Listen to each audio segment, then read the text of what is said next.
Let me ask you this. I'll read you a list of names here.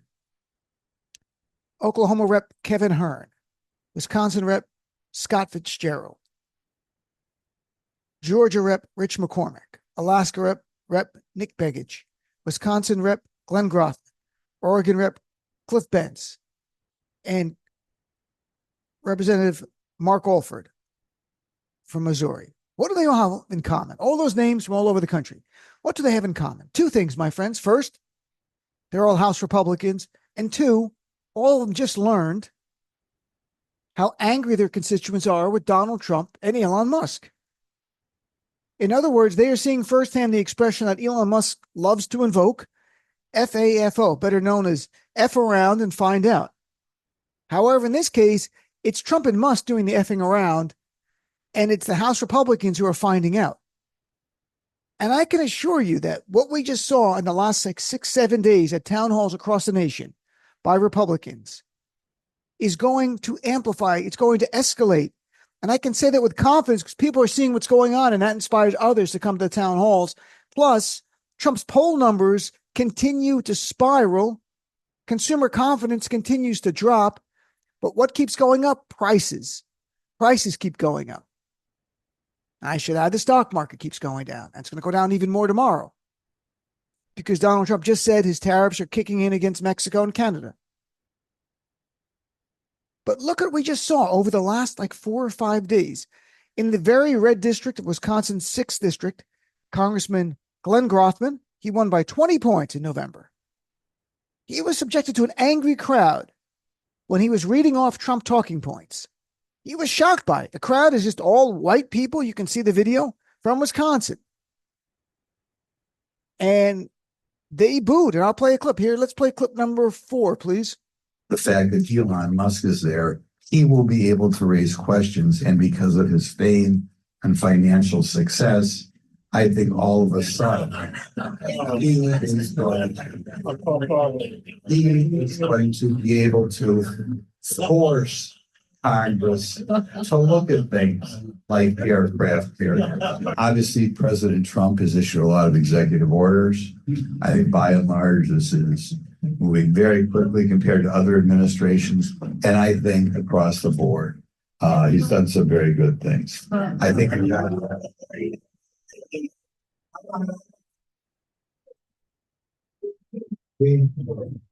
he's gotten rid of birthright citizenship.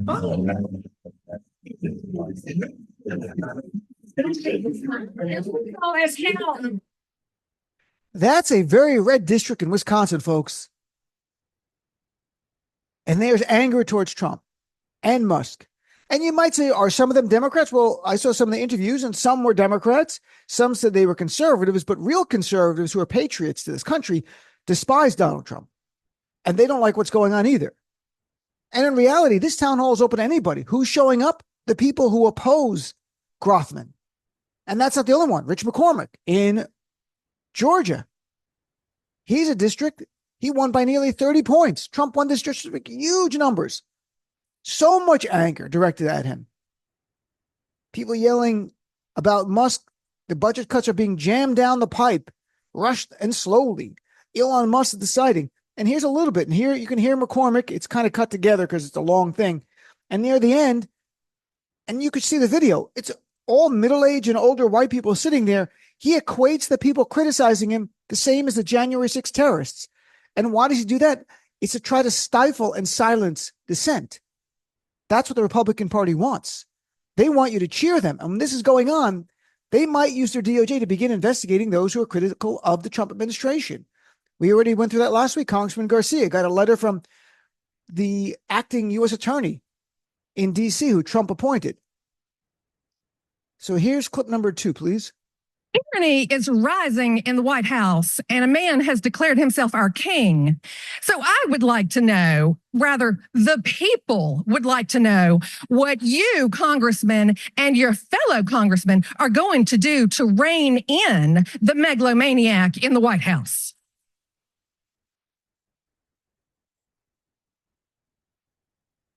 I'm not going to give you my best foghorn leghorn response to that.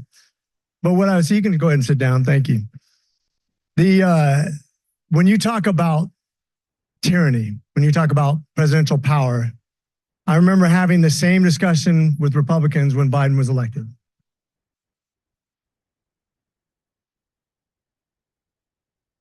The funny thing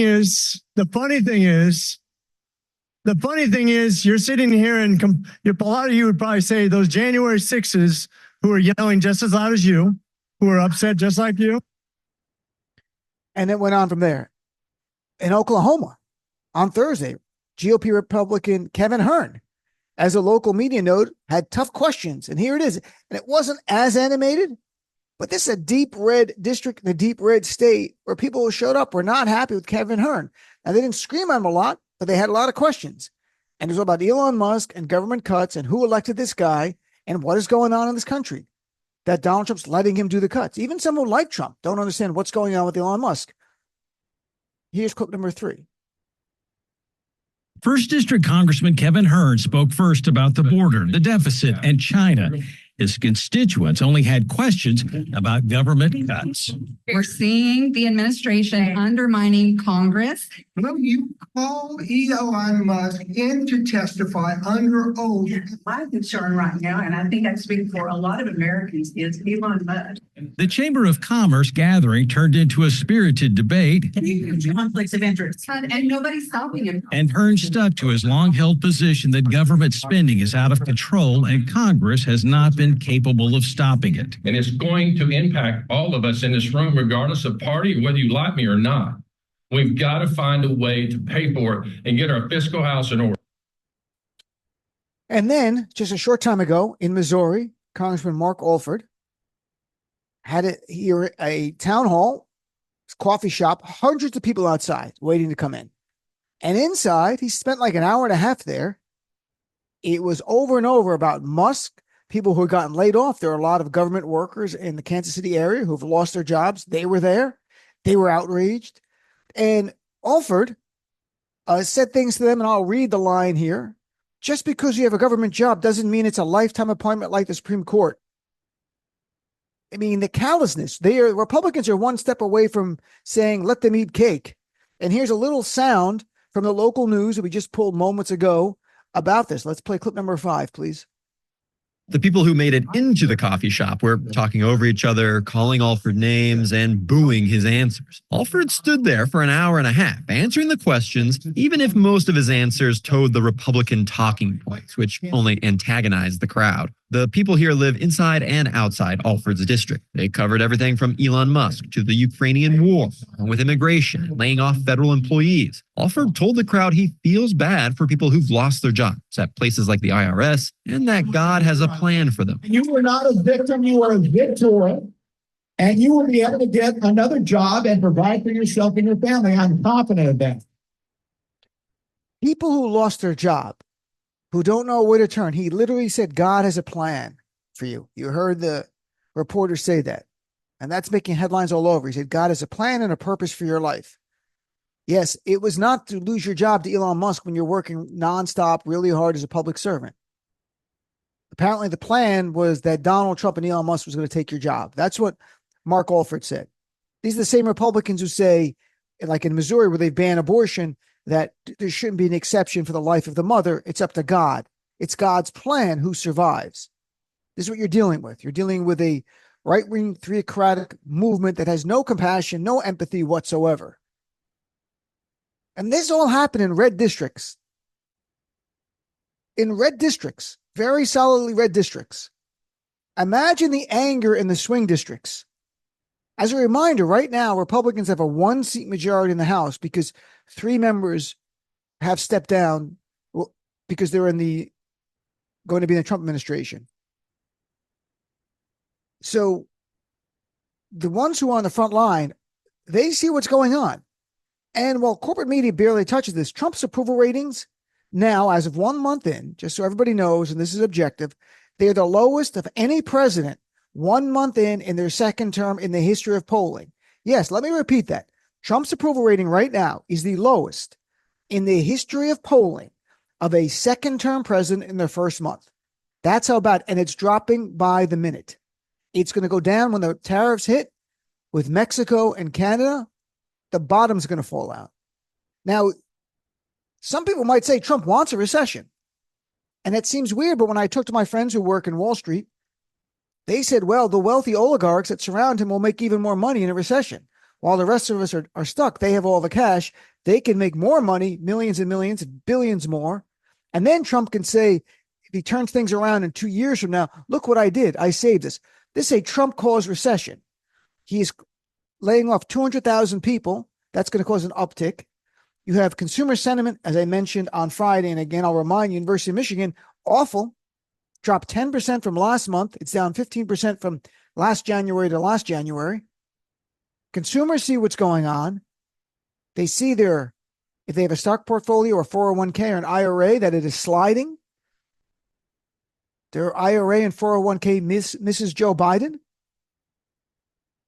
And for those on the right who will pick and choose, oh, there was some poll that showed Trump has a 53% approval rating or something. Yeah, that was a month ago. Now, just this last few days, CNN, Washington Post, Quinnipiac, and more, Trump's approval all in the mid-40s. And why for the slide? The slide is exactly the reasons that you heard at those town halls. That's why I played it. That's what the polling shows. Polling shows people are concerned about Trump trying to be a tyrant. The solid majority, 60%, saying he's acting beyond the powers of a president. You have nearly 60% say they fear that Trump-Musk cuts will cause everything from Social Security payments to Medicare to student aid to be negatively impacted. Only 29% say there'll be no impact by the Trump-Musk cuts on their own life. That's it, only 29%. Those are the oligarchs or people too dumb to know what's going to happen. Trump is coming for Social Security. That's why I went through it last week. He is 100% coming for Social Security. Trump will say he's not, but Trump is a convicted felon and a liar. There's a reason why he keeps saying there's 20 million people on Social Security who are fraud. He doesn't need an act of Congress to throw those people off. He's just going to have his hand-picked Social Security administrator throw off millions and millions of people. And you're going to have to go hire a lawyer to get your Social Security benefits. And they know that. They're definitely coming for Medicaid. The proposed House budget, $900 billion in cuts. It's grotesque. This will hurt everybody from children, the disabled community, to seniors who are funded by Medicaid for their nursing home and living care. But there's something else in polling, and I said this a lot in the first term. There's something else to look at in polling, which is, I think, maybe the most instructive as to where voters are. The top line 9 numbers are interesting, but there's some other metric. And if you remember, if you were here for the first time, you're going to remember this. You look at in the poll, the percentage of people who strongly approve and strongly disapprove. It could be on any issue or any politician. The people who strongly love or hate an issue or a politician are the ones who come out and vote. They vote in the midterms. They vote in the off-year elections. They knock on doors. They make phone calls. They don't donate money. They make sure their friends vote. So if you really, really love Trump, you're going to do that. And if you despise him really deep down and he's going to hurt your family, you're going to do that again. Washington Post poll gives a sense of this metric. This is going to change for the worse for Trump. It found, it's a new poll, 27% of voters strongly approve of Trump. In contrast, 37% strongly disapprove. 37% strongly oppose Trump to 27%. That 10% enthusiasm gap is huge in midterms. And we're only 5 weeks in. I 100% guarantee you these numbers are going to continue to move in the wrong direction for Trump and the right direction for those who believe in a democratic republic. And this is going to have an impact. You don't have to wait till 2026. People are like, well, we're 2 years away from the midterms. No. First of all, on April 1st, there are 2 special elections for the Congress in Florida. We had Jason Wheel on, Josh Wheel, who was one of the Democrats. He's the Democratic nominee running there in the 6th district. Michael Waltz resigned to go be in Trump administration, running against Randy Fine. And Randy Fine is an anti-Muslim, anti-Christian bigot. He's horrible. He's not from the district, Randy Fine. This is a district where Republicans win by 20 points. If the special election comes, even if it's hard, even if Joshua Wheel can't win, if he closes that 20-point gap to 3 or 4 points, that's headlines all over. If he wins, it's even huge. It's groundbreaking.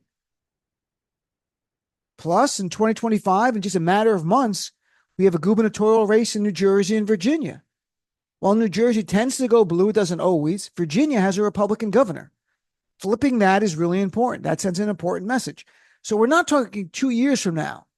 And also remember this, people who are going to run for Congress as Democrats in the swing districts against Republicans, they're beginning their campaigns just about now.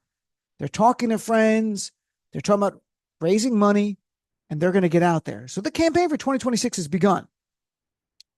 Will Trump and Musk do everything they can to prevent a free and fair election in 2026? Yeah, because if Democrats get the House, the first thing they do is subpoena Elon Musk and force him to testify under oath. And when he lies over and over, he'll be prosecuted for perjury, or at least we hope he would be. And there's something else here that's adding to Trump's woes. Recent Gallup poll, Trump's approval rating on handling the economy, and that used to be his top thing. Handling the economy was his strength. It has now dropped down to 42%.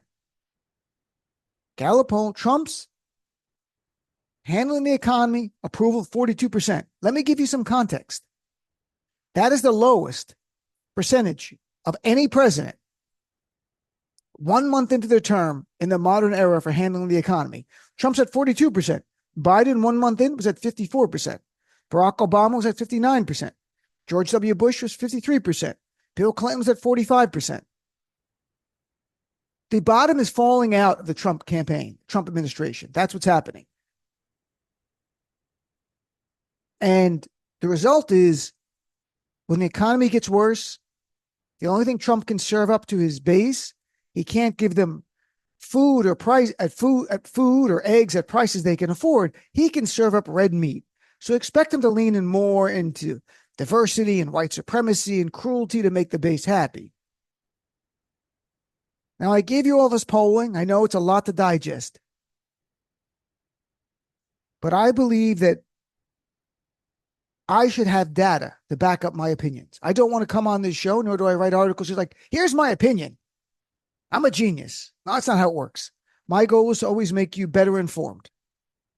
And by doing that, I feel the obligation, like a lawyer, when I used to go to court, to have credible evidence to support my opinions. These polls show you, I'm not making up these numbers. They are sliding and sliding and sliding. I would predict by Thursday of this week, because a whole swath of polls come out on Wednesday, that Trump's approval rating will be underwater altogether. Now it's below 50%. It's just neck and neck. It's about 0.8% difference on 538 average of polls. He'll be below water in about a week, within a few days. This is important. It shows our fellow Americans are actually paying more attention than you think. And I think that some of them, this Elon Musk thing becomes unnerving. And I'm going to write an article about it, and we'll talk about it more in detail in another show, because I want to make it a real open. But, you know, buried in a Reuters poll that came out over the weekend, 71% agree that the very wealthy have too much influence on the Trump administration. 71%. That means even some in MAGA believe the very wealthy have too much influence on the White House. I've always said this, that the left and the right, the grassroots, we all disagree on a lot of issues, but we all get that the oligarchy is concerned with making more money at our expense. We all get it. I don't care if you're MAGA or if you're the most progressive on the left. We all understand they're not on our side. They want to make more and more money, and they want to do it off our back. So to see 71% in a Reuters poll agree the wealthy have too much influence in the White House tells you a big chunk of MAGA agree with this as well. And I really hope this lays the groundwork for the future, that we get big money out of politics for both sides. Just gone. No billionaires. Everyone the same amount. It could be $1,000 each. That's the most you can give to any organization or any candidate across the board. Could be 2,000. We can work on the number. The same number. That's it. The same poll found 70% say the wealthy are making money off their White House connections. 70%. Again, that means even some in MAGA understand that the wealthy surrounding Donald Trump are making money. And I think the biggest one is Elon Musk, because it's undeniable. Elon Musk made $4 billion last year in government contracts. $4 billion last year. This year, he'll make more. Everyone sees it. You can't deny it. Those are the facts. And it is deeply troubling to see this. If George Soros was giving billions of dollars to a Democratic presidential candidate, and then that president won, and then George Soros was tasked with cutting the budget, and he cuts the budget all over in terms of programs that help people, but make sure he still gets $4 or $5 or $10 billion in government contracts, people on the right would be outraged. And they should be. And I'd be outraged as well. So those on the right, I know it's gnawing at you watching Elon Musk, this billionaire in the White House, cut the programs for people in need, might even affect your family. And at the same time, while he's making people unemployed, taking away the benefits of Medicaid, Medicare, they're going to come for Social Security. At the same time, he's making billions off your tax dollars.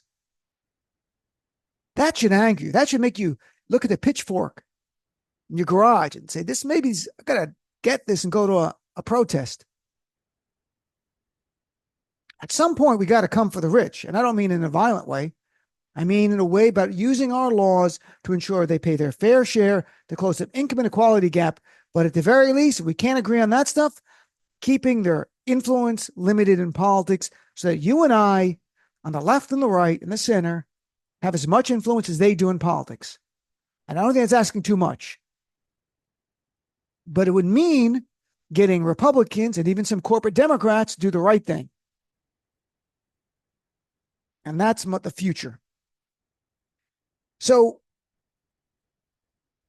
these clips I played, including today, tells you something. House Republicans are feeling it, which means it's less likely they support Trump's extreme stuff with a Medicaid cut of $900 billion and Social Security cuts by law. But Trump's going to do a lot by executive order, executive decision, and that's going to have to be tested in the courts. But here's where we are. So what do you think, my friends? It's the F around and find out time for the GOP.